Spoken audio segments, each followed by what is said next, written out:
Now we're just going to work different starts from different positions. So it's for agility, so we're going to add a turn into the start, or we're going to change hand positions, and then they have to go into the start. So you see a lot of different suggestions, and the more variety you can include, then the more fun it is, because it's different. Yeah, it's the same thing. They're doing a sprint, but they're doing it from a different starting position. So it incorporates not just the muscle part of the push, but also they have to think too. And so it takes it up to another level when they're starting the push. All right, now on the whistle, they're going to go. Ready?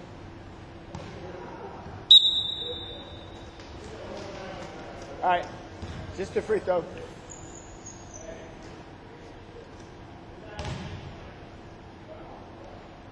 Okay, facing the same way. Hands on your head.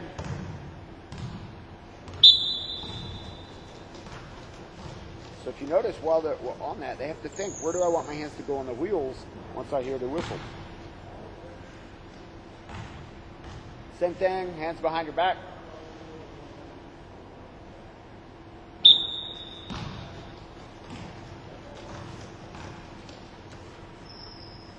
And so you can have them facing the wall to their left, the wall to their right, face the back wall. Both hands out to the side. Now, instead of a whistle, I'm going to say right or left, and you have to turn to that direction. Right. So now we're adding information processing to the agility part. And actually, just like you have to train muscle pathways, you have to train neural pathways too. So they have to process thinking, processing the information, and then the push. Left.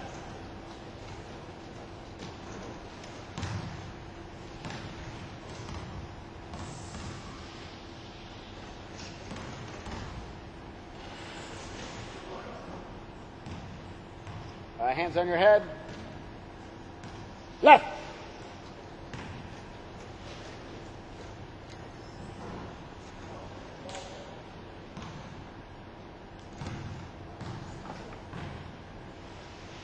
Hands straight up. Left.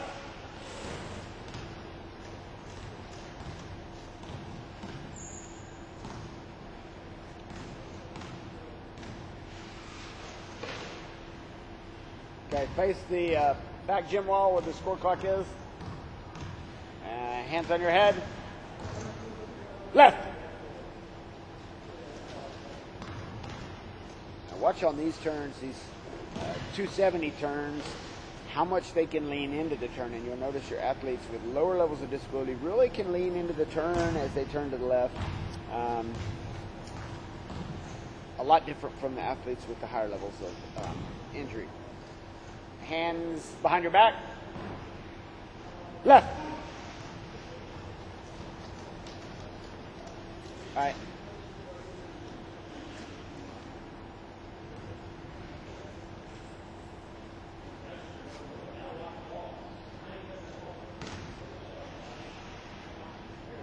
Now, Austin face the front.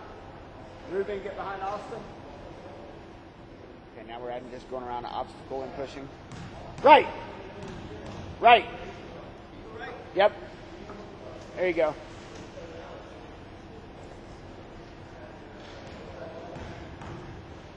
Now Austin behind Ruben. And you can just play around with different changes. Austin face the wall. Back wall. Hands on your head. Left.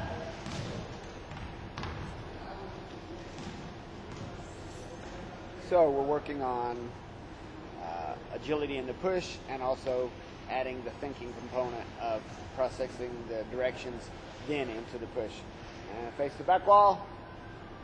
Hands behind your back. Right.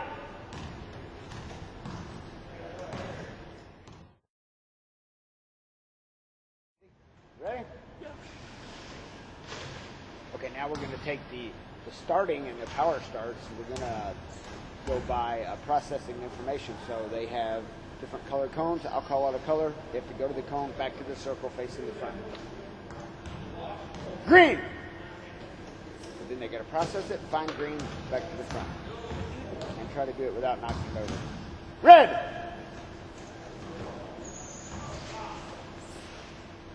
Purple.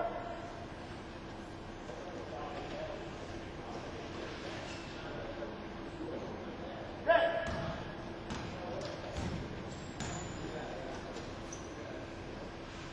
Red, green.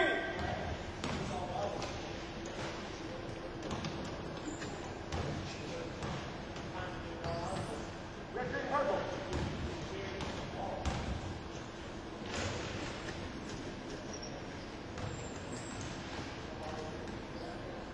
Yellow.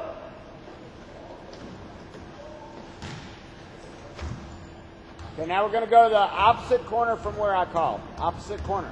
So now they have to process the information and then think about, okay, which corner is the opposite corner. So it just adds another step in their thinking about their push. Yellow.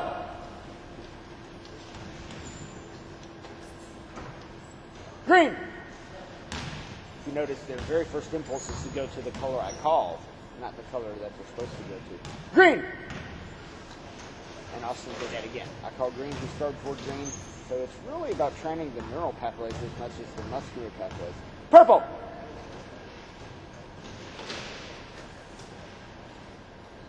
Purple.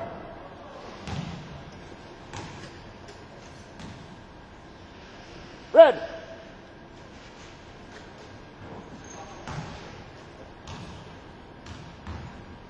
Yellow.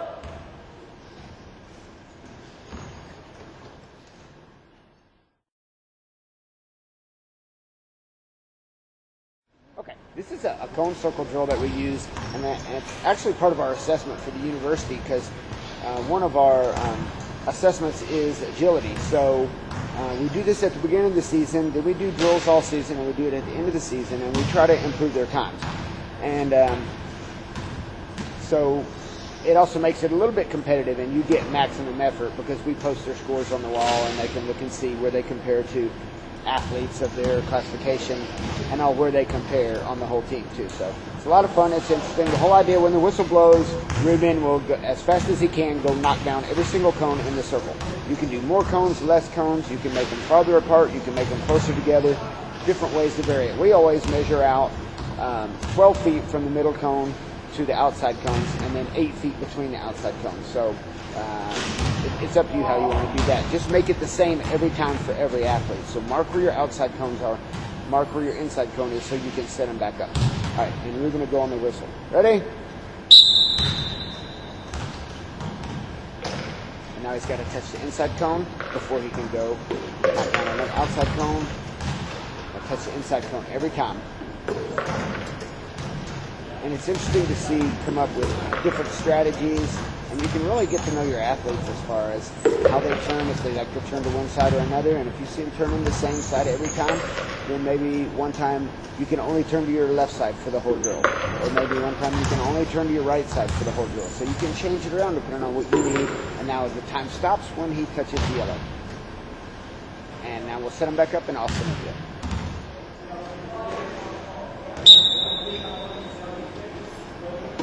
So you'll see, like, go up to the cone, stop it, or you'll see a turn. Depends on the athlete, what they can do quicker. Austin's going to have some major picking up to do because he's knocking his way out to the side. So if you put a little piece of tape on the floor, you'll mark where the cone is. The next time you know, the next person, the cone goes right back. When you're setting them back up, the cone goes right back. Now, he made a tactical error.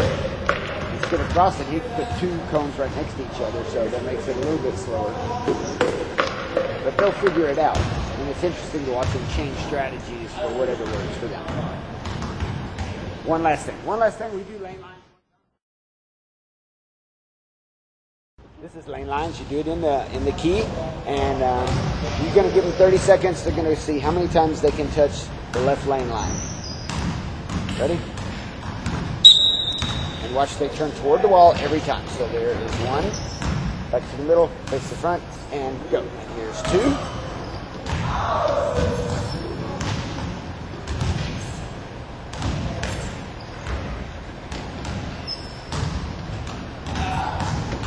I think they even use this drill some in the national team testing too. So If you got athletes that are looking at maybe trying out for a national team, it's a good drill to have them practicing.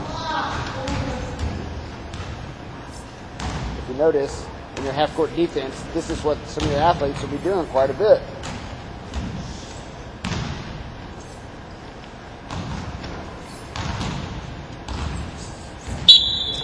Thanks, Austin. And a good drill for you can see how many lane lines they can get in 30 seconds, and test it again at the end of the season and see how much quicker they are, how many more lane lines they can get. There's a lot more you can do with agility. You can do cone courses. So on another video, we'll do some more advanced cone courses and also some agility with the ball, adding the ball to the drills.